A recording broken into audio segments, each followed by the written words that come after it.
தொடர்ச்சியாக நான் ரட்சிப்பை பற்றி நான் உங்ககிட்ட சொல்லலாம், ஷேர் பண்ணிக்கலான்னு சொல்லிட்டு ரட்சிப்புன்னு ஒரு தலைப்பில் நான் இங்கே வந்திருக்கேன். ரட்சிப்பு இப்போ நம்மெல்லாம் ரட்சிக்கப்பட்டவர்கள் தானே, உங்கள்கிட்ட தான் கேட்குறேன். நம்மெல்லாம் ரட்சிக்கப்பட்டவர்கள். சரி, ஒரு வசனத்தை பார்ப்போம்.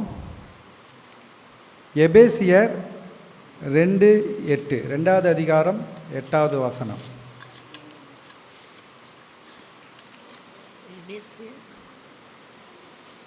எபேசியர் 2வது அதிகாரம் 8வது வசனம். கிருபையினாலே விசுவாசத்தை கொண்டு ரட்சிக்கப்பட்டீர்கள். போதும். கிருபையினாலே விசுவாசத்தை கொண்டு ரட்சிக்கப்பட்டீர்கள். இந்த ரட்சிக்கப்பட்டீர்கள்னு வருது. பட்டிகள் நம்ம ஏற்கனவே ரட்சிக்கப்பட்டிருக்கோம். இன்னொரு வசனம் பார்க்கலாம். 1 கொரிந்தியர் 1வது அதிகாரம் 18வது வசனம். 18. 1 கொரிந்தியர் 1வது அதிகாரம் 18வது வசனம். சிலுவை பற்றிய உபதேசம் கெட்டு போகிறவர்களுக்கு பைத்தியமாய் இருக்கிறது, ரட்சிக்கப்படுகிற நமக்கும் அது தேவ பலனாய் இருக்கிறது. இதுக்கு முன்னாடி ஒரு வசனம் பார்த்தோமே, என்ன பார்த்தோம்? ரட்சிக்கப்பட்டீர்கள்னு வந்தது. இப்போ அந்த வசனத்தில் ஒன்று இருக்குது, அந்த ரட்சிக்கப்படுகிற நமக்கோ தேவ பலனாக இருக்கிறது. இதுக்கு முன்னாடி வசனம் ரட்சிக்கப்பட்டீர்கள்னு வந்துச்சு. இப்போ படிக்கிற வசனத்தில் ரட்சிக்கப்படுகிற நமக்கு. அப்போ அது என்ன மீனிங்னா, ரட்சிக்கப்பட்டுக்கிட்டே இருக்கோம் நம்ம. இன்னொரு வசனம் பார்ப்போம். மத்தேயு 10:22, 10வது அதிகாரம் 22வது வசனம்.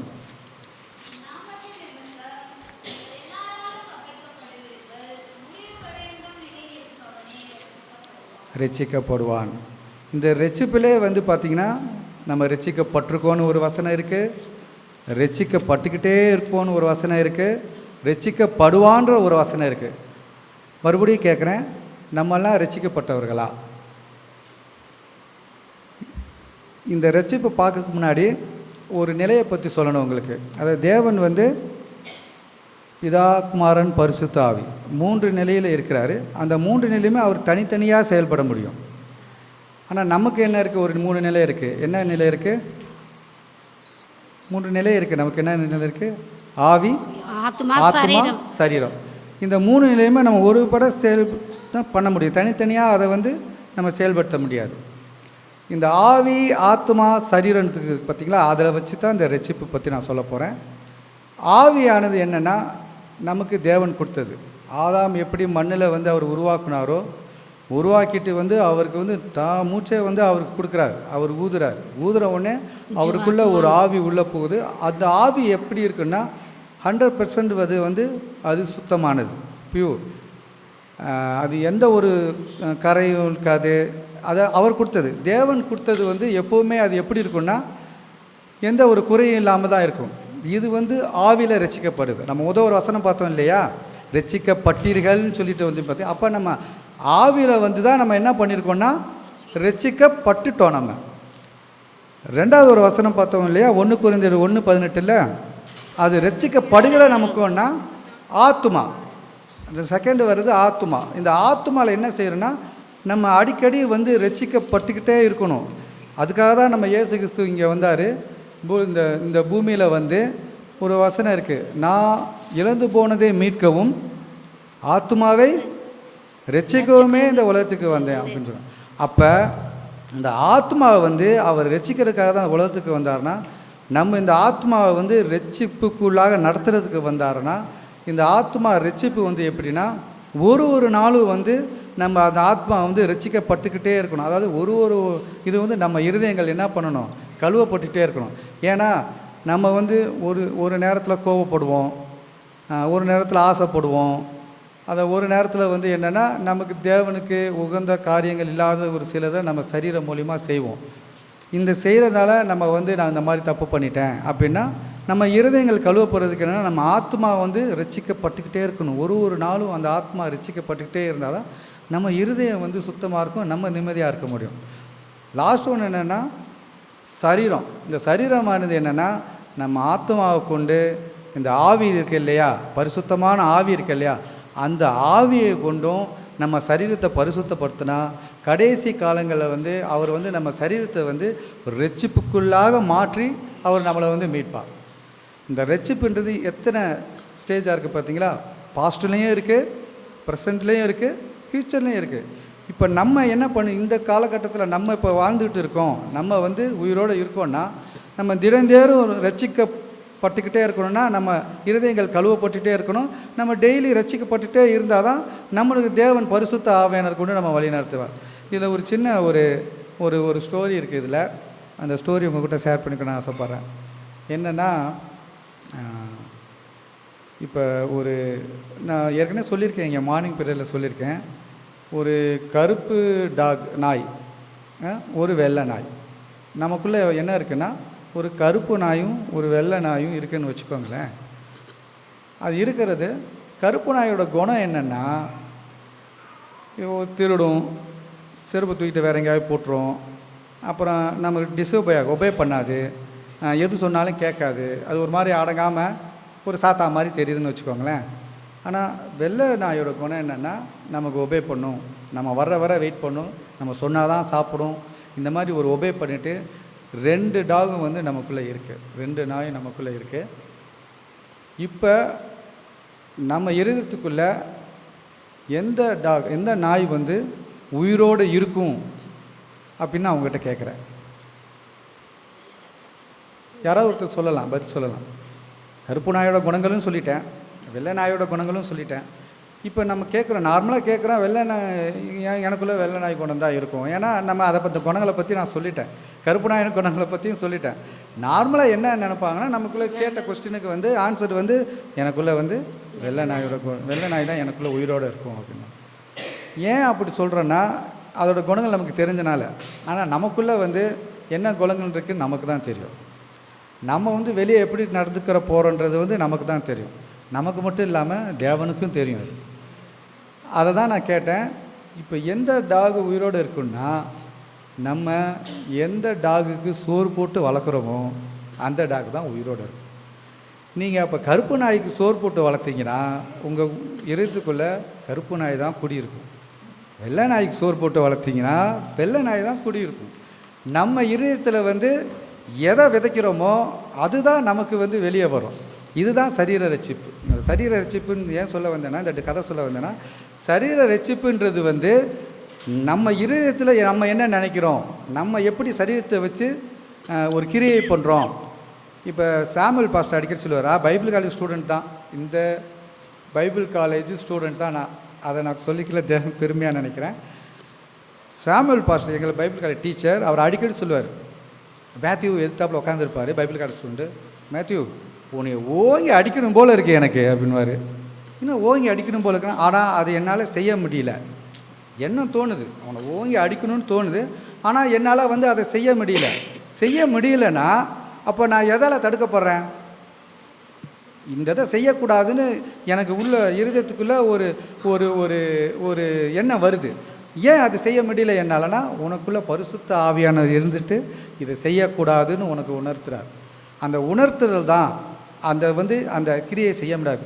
இந்த மாதிரி பரிசுத்த ஆவியானவர் உங்களை உணர்த்தி உணர்த்தி உணர்த்தி கடைசி காலத்தில் சரீரம் உங்களுக்கு மறித்து போய் கீழே போகிறப்ப தேவன் பார்ப்பார், இவர் பரிசுத்த ஆவியானவர், பரிசுத்த ஆவியானவர் கொண்டு சரீரத்தை வந்து கட்டுப்படுத்தி இவர் செயல்படுத்தினவர், கிரியை மூலமாக செஞ்சவர்னு சொல்லிட்டு அந்த சரீரத்தில் உள்ள ஆத்மாவை எடுத்து பரலோகத்துக்கு எடுத்துப்பார். இதுதான் நம்ம வந்து கிறிஸ்துவுக்குள்ளே மறித்து அவரோட இருக்கிறோன்னா நம்மளோட கிரியை வச்சு தான் நம்மளோட சரீரம் வந்து அவர் மறுரூபமாக்கி எடுத்துக்குள்ளே போகிறோன்னா நம்ம அவர் மாதிரி இருந்து அதால் முடியும். அவர் பார்ப்பார்ல, நான் சொன்னதை நீங்கள் ஃபாலோ பண்ணிங்களா அப்படின்னு பார்ப்பார் இல்லையா. இது இந்த ரட்சிப்புன்றது ஓரளவு உங்களுக்கு புரியுதா? இது கொஞ்சம் அந்த தெரியுதா? பாஸ்ட்டு, ப்ரெசண்ட்டு, ஃப்யூச்சர் இந்த வரும். பாஸ்ட்டுன்றதே அவர் கொடுத்தது, நம்ம பற்றி கவலையே பட வேணாம், அது 100% பியூராக இருக்கும். ப்ரெசண்ட்டில் தான் நம்ம ஆத்மா, ஏன்னா இந்த சாத்தா வந்து என்ன செய்வான்னா, இந்த ஆத்மாவை இந்த ப்ரெசண்ட்டில் ஏதாவது ஒன்று, இப்போ நம்ம ஒரு வெளியே போகிறோன்னா ஏதாவது ஒரு நல்ல ட்ரெஸ்ஸை பகிர்ந்த பொண்ணு நல்ல ட்ரெஸ் போட, அப்போ அந்த ட்ரெஸ்ஸு வாங்கணும், அப்போ வீட்டில் போய் அடம் பிடிக்கணும், வீட்டில் அடம் பிடிச்சா தான் அந்த ட்ரெஸ்ஸு கிடைக்கும். ஒரு கார் இருக்குது, காருனால் லோன் வாங்கணும், அதாவது நமக்கு தகுதிக்கு மீறி ஆசை வந்து அதை போய் செய்கிறதுனால தான் அதில் என்ன பண்ணுவோம், மாட்டிக்கும். அம்மா சொன்னாங்க இல்லையா, மாட்டிக்கும். ஆனால் அவர் உள்ளே என்ன சொல்கிறாரு, பரிசுத்த ஆவியானவர் உனக்குள்ளே என்ன வந்து இன்ஸ்ட்ரக்ஷன் கொடுக்குறாரு, வேண்டாம் உன்னோட இது வந்து இவ்வளோ தான், இதை வந்து நீ யூஸ் பண்ணிக்கோ, இதில் நீ சந்தோஷமாக இருன்னு சொன்னால் நமக்கு எந்த விதத்துலேயும் துன்பம் இருக்குது. ஆனால் இந்த பிசாசு என்ன பண்ணுவானா, அதை அந்த இடத்துல உன்னை ஆசையை காட்டி அந்த அந்த பொருளை காட்டி அந்த பொருளை வாங்க வச்சு அந்த சிங்கம் போல் தேடிக்கிட்டு இருப்பான் பிசாசு. எப்படா நீ வலிக்க விடுவ, எப்படா நீ வந்து அந்த அந்த சாத்தான் பாதை அவனோட உங்களை வந்து அவரோட பாதையில் திருப்ப வைக்க முடியும். சிங்கம் போல் கர்ச்சிக்கு காத்துக்கிட்டே இருக்கான். சும்மா சும்மா விடலை, முழுங்கிறதுக்காக காத்துட்ருக்கான். இது எதனால் நம்ம இதுலேருந்து தப்பிக்க முடியும்னா பரிசுத்த ஆவியான வழி நடத்தல மட்டும்தான் முடியும். இது ரட்சிப்பின் கட்டம். இன்னொரு ஒன்று வச்சுருக்கேன். இது என்னென்னா துதி எடுத்தல். இது ஆக்சுவலாக இதோட முடிச்சலாம் தான் பார்த்தேன். ஆனால் எனக்கு வந்து ஒரு வாஞ்சை இருந்தது. இதை துதி எடுத்தல்னா பிரம்மாக் கரெக்டாக பாடுவார். ஒரு பாட்டு இருக்குது. என்ன பாட்டுனா, துதி எடுத்தால் சாத்தான் ஓடுவான், துதி எடுத்தால் சாத்தான் ஓடுவான். அதெல்லாம் இந்த துதி எடுத்தல்னா என்னென்னா, இப்போ ஒரு என்னோடய லைஃப்பில் நடந்ததை சொல்கிறேன். எங்கள் மதுரையில் நான் பிறந்து வளர்ந்ததெல்லாம் என்னோடய தங்கச்சியும் நானும் வந்து டாகு வந்து குட்டி போட்டிருந்தது. என்னோட நாய் கதையாக சொல்கிறேன்னு நினைக்காதீங்க, எனக்கு வந்து கொஞ்சம் அது கொஞ்சம் பெட்டாக இருக்கும். டாக் வந்து குட்டி போட்டு டாக் குட்டி போட்டதை வந்து ஸ்கூல் படிக்கிற காலத்தில் போய் பார்க்கணும், அந்த குட்டியெல்லாம் பார்க்கணுன்னு ஒரு ஆசை இருக்கும். அந்த ஆசையில் நானும் என் தங்கச்சியும் போயிட்டோம். போன பிறகு என்ன நடந்ததுன்னா, அந்த டாக் ஒன்றும் செய்யலை, லைட்டாக அப்படி எந்திரிக்க தான் செஞ்சிச்சு. எந்திரிச்சிச்சுன்னு சொல்லிவிட்டு எல்லாத்தையும் தள்ளி விட்டுட்டு நான் வேகமாக வீட்டுக்குள்ளே போய் ஓடிட்டேன். நடந்தது இது. அப்புறம் ஒருத்தவங்க என் தங்கச்சியை கூட்டிகிட்டு வந்து வீட்டில் விட்டாங்கம்மா, என்னம்மா டாகை பார்க்க வந்தேன்னு வந்தாங்க, ராஜா தங்கச்சி கீழே தள்ளி விட்டு பாப்பா கீழே தள்ளி விட்டுட்டு வீட்டுக்குள்ளே ஓடி வந்தேன். அப்போ தான் தெரியுது என் தங்கச்சி தள்ளி விட்டுட்டு கீழே விழுந்துட்டான்னு எனக்கு அப்போ தான் தெரிய வந்தது. சரி, ஏன் இந்த மாதிரி அது எந்திரிச்சு தான் நின்றுது, இந்த மாதிரி ஒரு பயத்தில் நான் ஏன் ஓடினேன்? அப்போ எனக்கு அது தெரிய வரல. ஏன் தெரிய வரலன்னா, வசனங்கள் எனக்குள்ளே இல்லை. அப்போ சின்ன வயசுனால எனக்கு தெரியல. இப்போ இந்த டாகு வந்து அவங்க கூட சொன்னாங்க வந்து, ஏம்மா எந்திரிக்க தான்மா செஞ்சிச்சு, அதுக்குள்ளே இந்த ஓட்டம் ஓடி வரான். அப்போ பயம். அம்மா சொன்ன மாதிரி இந்த பாட்டு கூட போனேன், பயமில்லை பயமில்லைன்னு பாட்டு போனேன் இல்லையா. பயம் வந்து எனக்குள்ளே இருந்தனால தான் அது என்ன செய்ய போகுதுன்னு தெரியறதுக்கு முன்னாடியே நான் என்ன பண்ணிட்டேன், ஓடிட்டு வீட்டுக்குள்ளே ஓடி உட்காந்துட்டேன். இதனால் மித்தவங்களுக்கும் பாதிப்பு வந்தது. தங்கச்சி கீழே விழுந்தது. இந்த பயத்தால் வந்து நம்ம மட்டும் கிடையாது, நம்ம கூட இருக்கிறவங்களும் வந்து என்னென்னா பாதிக்கப்படுவாங்க. இது என்ன சொல்ல வரேன்னா, இன்னொரு நார்மலாக எல்லாத்துக்கும் நடக்கும். இப்போ ஒரு ரீசெண்டாக நடந்தது தான். ஒரு டாக் வந்து தூங்கிட்டு இருந்தப்போ நாங்கள் இப்போ கிராஸ் பண்ணி, கண்டிப்பாக எல்லாத்துக்கும் நடந்திருக்கோம். இப்போ போகிறோம், கிராஸ் பண்ணி போகிறோம். நம்ம அந்த நேரம் பார்த்து தான் அந்த டாக் என்ன தெரியுமா, நம்ம பக்கத்தில் போகிறப்ப கரெக்டாக கண்ணை முழிக்கும். கண்ணை முழித்த உடனே என்ன ஆகுனா, நம்ம வயிற்றுக்குள்ளே அப்படியே ஒரு மாதிரி ஆகும்.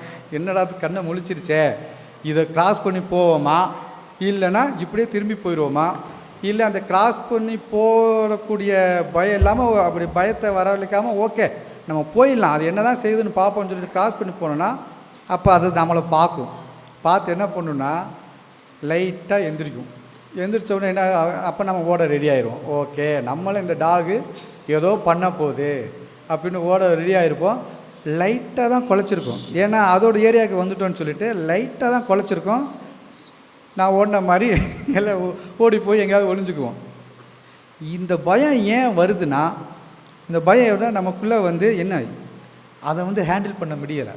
அதை ஹேண்டில் பண்ண முடியாதனால அது என்ன செய்ய போகுதுன்னு தெரியாமல் நம்ம அதுக்குள்ளேயும் இங்கேருந்து நம்ம எஸ்கேப் ஆகி ஓடிடணும் அப்படின்ட்டு லைஃப்லேயும் அப்படி தான் பயம் இருக்கும். அம்மா சொன்னாங்க, கடங்கார பிரச்சனை ஒரு என்ன நடந்தது பரிசுத்த ஆவியாக இருக்குன்னு நான் செயல்பட்டனால தான் இப்போ அந்த பிரச்சனை இல்லை.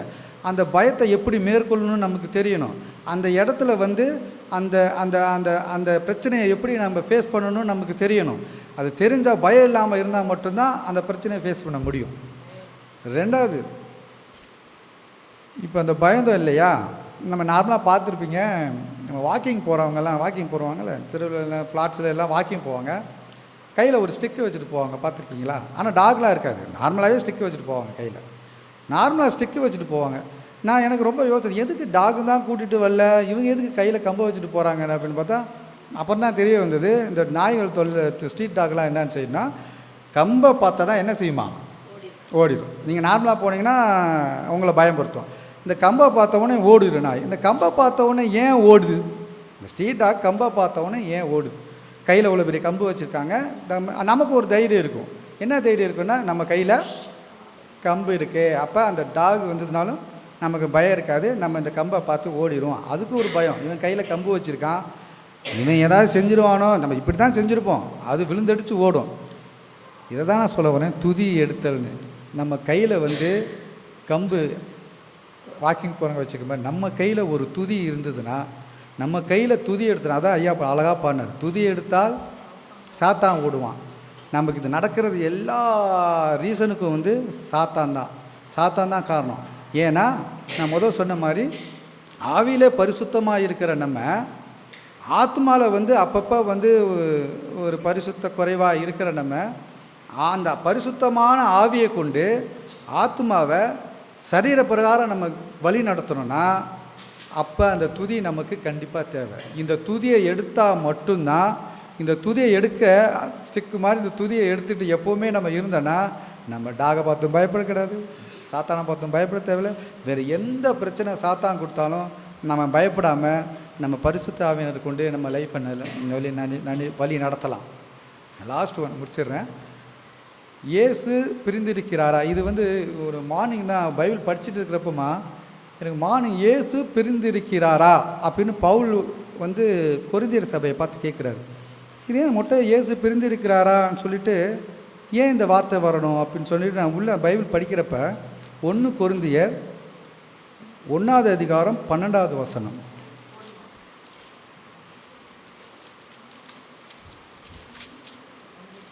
1 கொரிந்தியர் 1வது அதிகாரம் 12வது வசனம். மைக்கில் படிக்கணும்.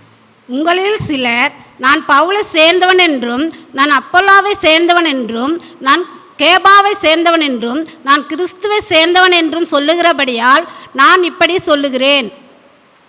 அதுக்கு அடுத்த லைனில் வரும். அடுத்த இது போடுமா? கிறிஸ்து பிரிந்திருக்கிறாரா? அதோட நிறுத்திக்கோங்க. அந்த கேள்வியை ஏன் பவுல் கேட்குறாரு? இதெல்லாம் சொல்லிட்டு அப்போ கிறிஸ்து பிரிந்திருக்கிறாரா கொரிந்தியர் சபையை பார்த்து கேட்குறாரு. நீங்கள் இவ்வளோ தூரம் வந்து நான் வந்து பவுலை சேர்ந்தவன், நான் வந்து அப்போலோவை சேர்ந்தவன், நான் வந்து கிறிஸ்துவை சேர்ந்தவன், இந்த மாதிரி தனித்தனியாக சொல்லிகிட்டு இருக்கீங்களே. நீங்கள் சொல்லிட்டு இருந்தால் கிறிஸ்து வந்து உங்களுக்கு ஒன்று, அவருக்கு ஒன்று, இவருக்கு ஒன்று, அந்த மாதிரிலாம். கிறிஸ்துன்றது வந்து ஒருத்தர் தான், ஒரே ஒருத்தவங்க தான். எல்லா ஆசீர்வாதம் கிருபையும் கொடுக்கக்கூடியவர் ஒரே கிறிஸ்து தான்.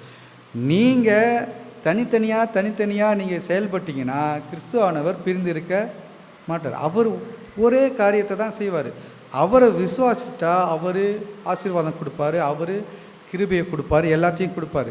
இந்த பவுல் வந்து கிறிஸ்து பிரிந்திருக்கிறாரா ஏன் கேட்குறாங்கன்னா, இப்போ நான் ஒரு ஜுவல்லரி ஷாப்புக்கு போனேன்.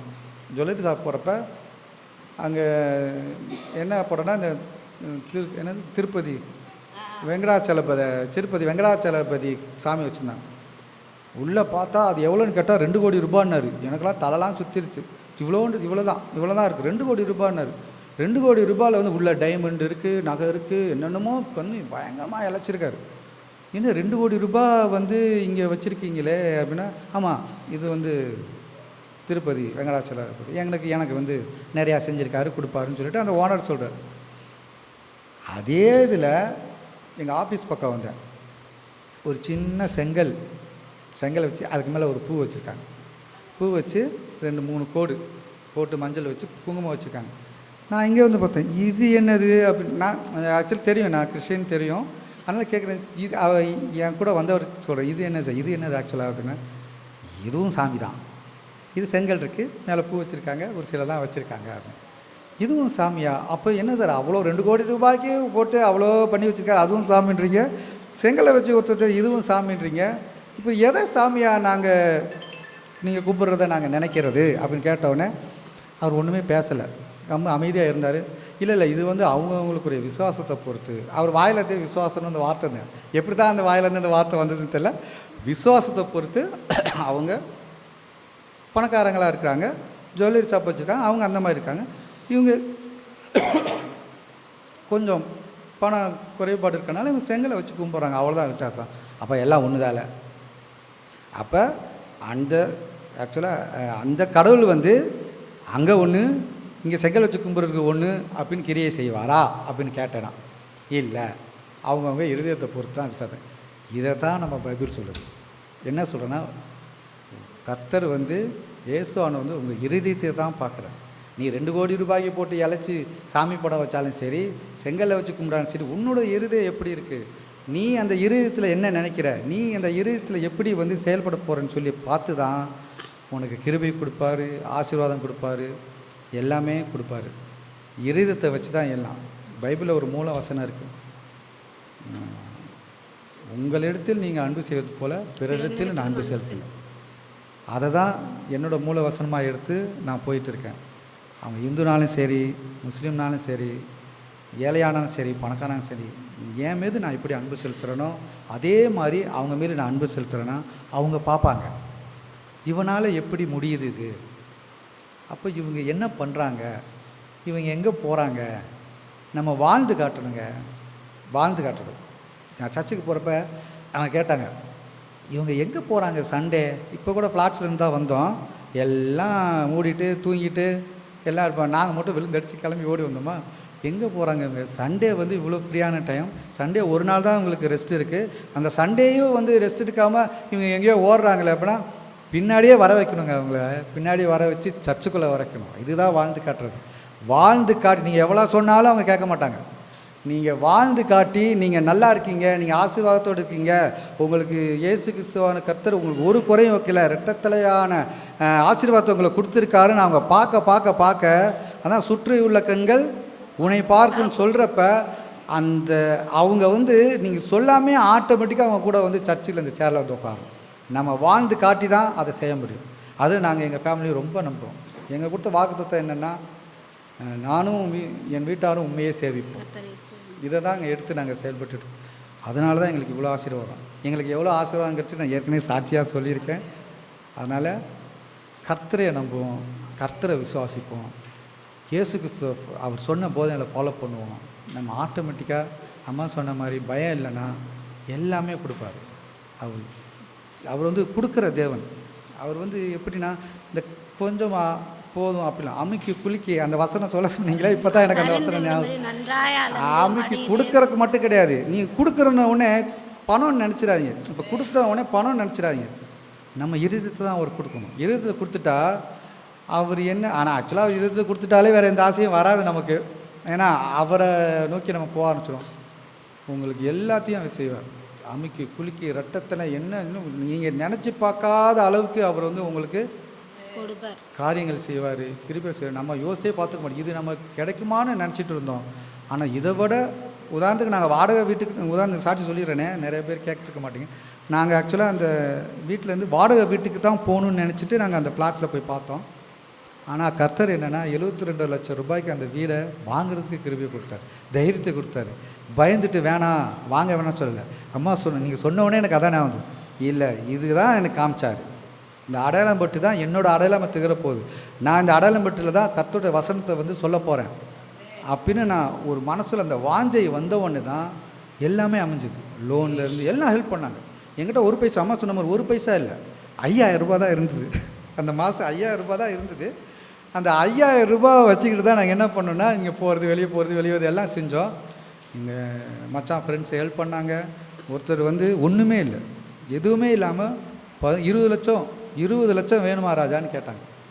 ஆனால் அவர் எப்படிப்பட்ட ஆளுனா, யாருக்குமே பணம் கொடுத்து உதவி பண்ணக்கூடிய ஆள் கிடையாது அவர். ராஜா நான் வந்து எப்படிப்பட்டேன்னு என்கிட்ட சொல்லிவிட்டு நான் வந்து உங்களுக்காக தான் செய்கிறேன். இது எப்படி அவர் இருதயத்தில் போய் தோணுச்சு, எப்படி தோணுச்சு? நான் விசாரித்தேன், இந்த இடம் வந்து எனக்கு வேணும்னு விசாரிச்சுட்டேன். அப்போ அவர் கர்த்தரானவர் எந்த லெவலில் சுற்றி வேலை செய்கிறார் பார்த்தீங்களா? அது வந்து எனக்கு கிடைக்கணுன்றது நான் உட்காந்தாலும் அவர் செயல்படுறா இருப்பாங்க. வீட்டுக்கு வந்து கொடுத்துட்டு போனார். அதை திருப்பி கொடுக்குறதுக்கு, ஒரு வாரத்தை திருப்பி கொடுக்குறதுக்கும் எங்களுக்கு அந்த திராணியை கொடுத்தாரு. இது வரைக்கும் நம்பவும் இல்லை. நாங்கள் அந்த வீட்டில் இப்போ இருக்கோம், இந்த வீட்டில் தான் இருக்கோம். அடிக்கடி எங்கள் ஒய்ஃப் சொல்லுவாங்க, உண்மையிலே இது நடந்துருச்சா, இந்த வீட்டில் தான் நம்ம இருக்கோமா? கர்த்தர் கொடுத்த ஆசீர்வாதம் எங்களுக்கு நன்றி. கர்த்தர் நாம சொல்லுங்கள்.